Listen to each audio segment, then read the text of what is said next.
Pengadilan Negeri Surabaya membebaskan Ronald Tanur dari dakwaan tindak kekerasan yang menewaskan Dini Sera Afriyanti.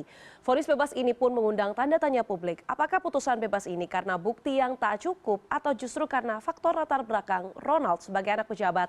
Kita akan mengulasnya bersama pakar hukum pidana Universitas Trisakti, Abdul Fikar Hajar. Selamat malam, Pak Fikar. Selamat malam, Mbak Diana. Pak Fikar, untuk pertama saya mau minta tanggapan Anda soal vonis kasus ini. Bukti sudah ada, kemudian kesaksian juga sudah diberikan, bahkan kamera pengawas juga sudah ada, tapi vonisnya bebas. Saya mau Anda menanggapi terlebih dahulu soal vonis ini.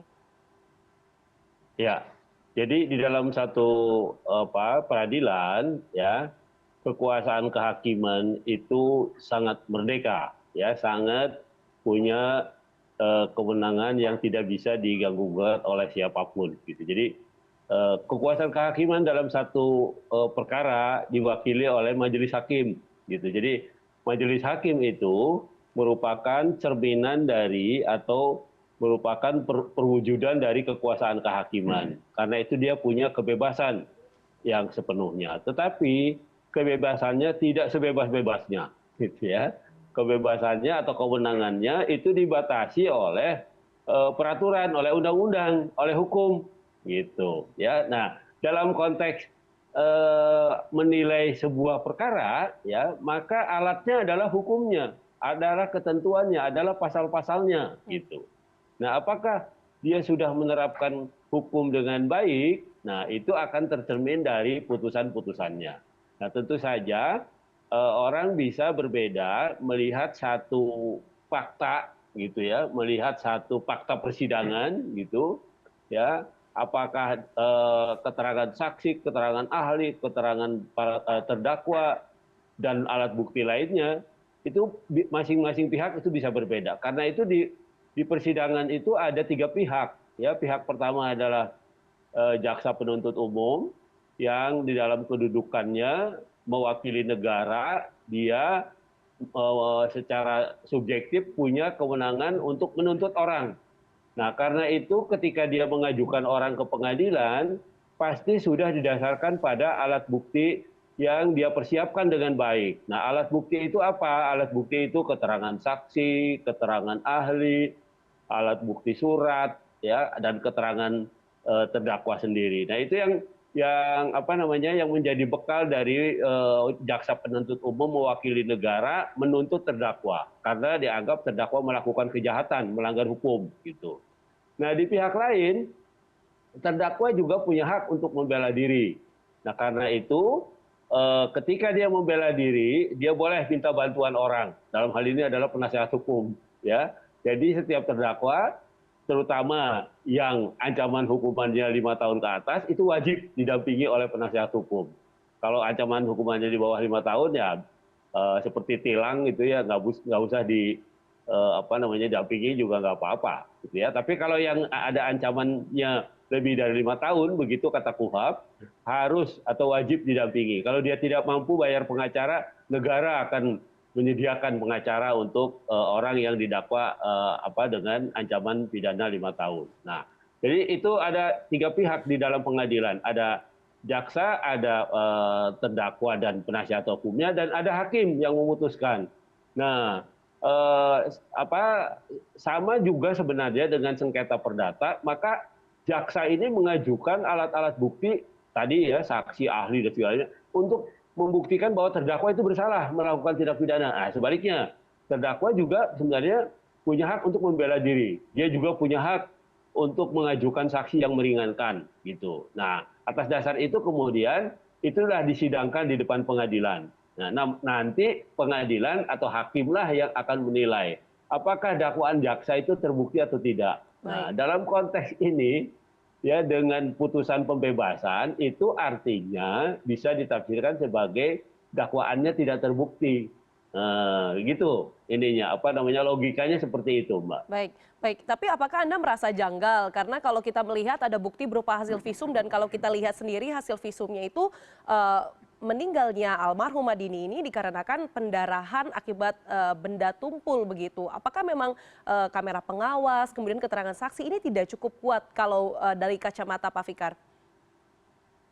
Iya, apa namanya, saya sendiri tidak lihat ya, tapi kalau melihat jenis-jenis buktinya, sebenarnya ini sudah upaya maksimal dari jaksa untuk membuktikan memang bahwa Ronald itu adalah pelakunya gitu, ya, dengan apa segala macam bukti itu, bahwa ada kematian yang tidak wajar, bukan mati alamiah gitu ya, tapi mati karena diperlakukan dengan kekerasan dan sebagainya, itu terbukti sebenarnya. Tapi soalnya apakah betul yang melakukan itu Ronald? Nah itu yang kemudian tafsir hakim itu menjadi berbeda gitu, ya. Padahal umpamanya jaksa sudah bisa membuktikan di tempat kejadian hanya ada 2 orang itu, gitu ya. Dari kan ada CCTV juga kalau nggak salah tuh ya, ada bukti CCTV. Nah, dari bukti CCTV sebenarnya udah kelihatan, ya, ada penganiayaan, ada apa segala macam. Itu sebenarnya sudah nampak gitu. Nah, cuma karena hakim itu punya kebebasan, ya, punya kewenangan, maka dia kemudian menafsirkan itu tidak cukup untuk membuktikan terdakwa itu bersalah, gitu, ya. Menurut saya sih sudah cukup kuat gitu ya.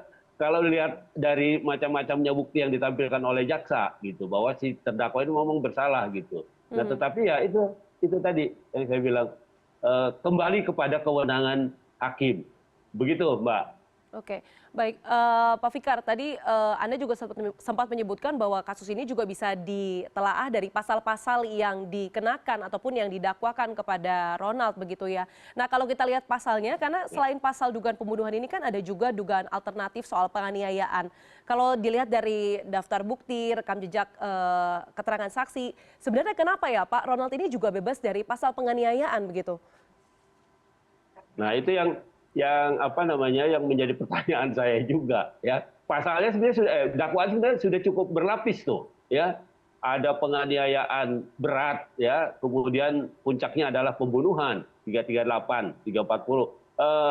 Ada 359 penganiayaan berat ya, 359 ayat 3 penganiayaan yang mengakibatkan kematian. Nah, itu juga ada saya lihat pasal-pasalnya. Nah, cuma kita juga heran, mengapa hakim kemudian berkesimpulan bahwa karena tidak ada saksi gitu, tidak ada orang selain 2 orang itu, hakim berkesimpulan tidak terbukti terdakwa yang menyebabkan kematian. Nah, itu yang jadi soal gitu. Padahal sebenarnya apa namanya, kalau pakai logika biasa gitu ya, bukan logika hukum. Kalau logika hukum itu tadi harus ada saksi yang melihat gitu ya. Tapi kalau pakai logika biasa kan nggak mungkin ada 2 orang mati satu. Siapa coba yang matiin? Kan begitu, ya kan, pertanyaan logika biasa. Tapi logika hukumnya, ada nggak saksi yang melihat bahwa orang itu memang memukuli atau membunuh gitu. Nah, itu yang apa dipersoalkan, yang menjadi diskusi sekarang ini gitu. Jadi hakim benar-benar menggunakan logika hukum bahwa tidak ada yang melihat meskipun mereka cuma berdua di situ. Begitu, Mbak. Oke, baik. Berarti selain menyoroti hakim, berarti Pak Fikar juga merasa bahwa ini ada faktor lain yang mempengaruhi adanya putusan ataupun vonis bebas dari Ronald, begitu ya. Mungkin misalnya dari JPU yang kurang mampu menghadirkan bukti-bukti atau mungkin saksi-saksi yang benar-benar melihat entah itu dugaan ataupun aksi penganiayaan ataupun aksi perencanaan pembunuhan oleh Ronald, begitu. Iya, bisa jadi seperti itu. Hakim berkesimpulan seperti itu. Pasal dakwaannya sudah benar, ya. Apa namanya, penganiayaan berat atau pembunuhan gitu. Tetapi ketika sampai pada pembuktian gitu ya, pembuktian bahwa ada orang meninggal karena dianiaya, itu terbukti kalau menurut saya itu, ya. Saksi-saksi juga pasti mengatakan itu. Tetapi apakah saksi ini kemudian melihat yang menganiaya itu siapa? Nah, itu yang jadi apa namanya, yang jadi pertanyaan gitu. Sampai kemudian hakim menyimpulkan bahwa karena tidak ada yang lihat, maka bukan Ronald yang melakukan. Nah, seperti itu ya. Nah, ini yang menurut saya menjadi tantangan jaksa penuntut umum juga gitu. Artinya apa namanya, selain ada visum, selain ada saksi-saksi yang menyaksikan bahwa memang ada kematian dan sebagainya gitu ya, tapi juga harus dicari sambungan gitu ya, sambungan umpamanya ada peristiwa pidana yang pernah dilaporkan kepada polisi umpamanya tentang penganiayaan, dari terdakwa kepada korban umpamanya. Nah itu juga itu bisa diajukan sebenarnya gitu. Jadi bisa menjadi indikasi gitu. Nah cuma ya itu tadi saya bilang sekuat apapun pembuktian kalau hakimnya berpendapat bahwa dia bukan pembunuhnya karena tidak ada yang lihat begitu ya, bukan dia pelaku penganiayaannya karena tidak ada yang melihat satupun gitu ya, meskipun alat buktinya sudah cukup gitu ya, ada CCTV segala macam. Nah ya begitulah, inilah konsekuensi dari kebebasan kekuasaan kehakiman, konsekuensi dari kebebasan seorang hakim dalam memutus. Jadi dia mau memutus apapun ya itu kewenangan dia, tetapi itu tadi saya bilang seharusnya di dalam kebebasannya hakim juga memperhatikan fakta-fakta persidangan. Hakim juga dibatasi oleh fakta-fakta persidangan. Jadi mungkin banyak orang ketawa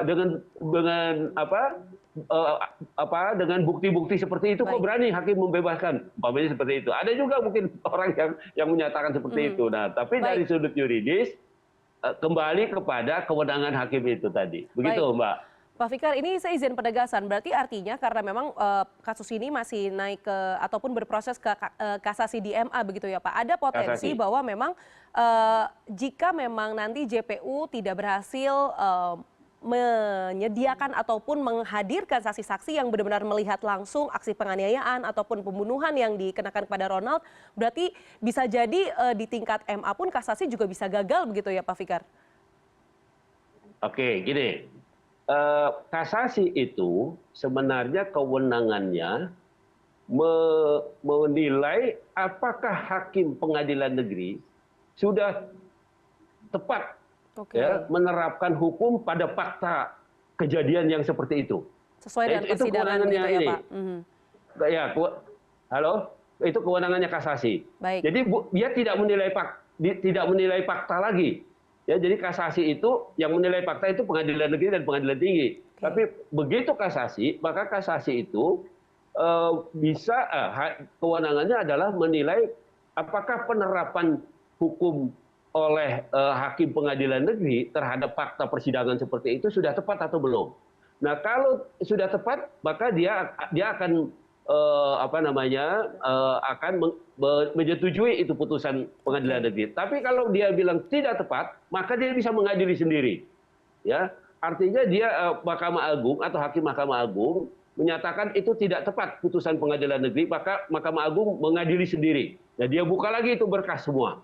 Ya, dakwaannya, pemeriksaan fakta-fakta persidangan dan sebagainya. Nah, dan kemudian baru dia menilai faktanya sendiri, gitu. Ya, kalau dia umpamanya menilai, oh ini sudah cukup bahwa terdakwa memang bersalah, nah, maka kemudian Mahkamah Agung bisa menyatakan terdakwa itu bersalah.